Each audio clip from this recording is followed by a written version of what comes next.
L'esprit, c'est quoi? L'esprit, c'est tout simplement recenser le plus grand nombre de coopérateurs sur la base de leurs frais d'adhésion, leurs cotisations et éventuellement les appuis institutionnels, acheter en quantité importante. Du point de vue philosophique, plus le nombre est important, plus le prix est bas, ça vous le savez.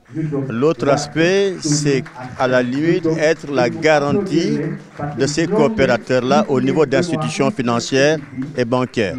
Cela peut aussi amoindrir un petit peu les taux à pratiquer sur un certain nombre de prêts et c'est aussi un avantage pour ces différents coopérateurs. Et j'ai pour habitude de citer l'exemple du crédit agricole. Vous savez, à l'origine, c'était 15 paysans français qui tout simplement s'étaient posé la question de savoir comment regrouper leurs forces et leurs énergies pour pouvoir disposer de moyens logistiques aux fins de mieux exploiter leurs terres.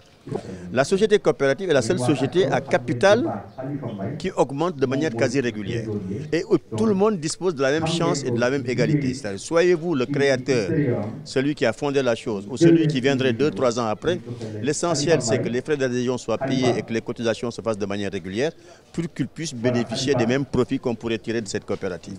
Les populations sont plus qu'intéressées.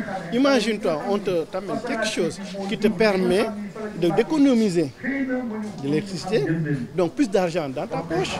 Et en même temps, il y a le problème environnemental.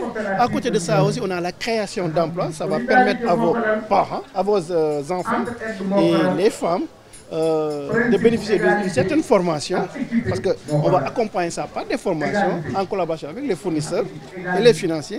Et en même temps, ces jeunes-là vont s'occuper de l'installation plus tard et de la maintenance. On peut même aller jusqu'aux recherches et développement.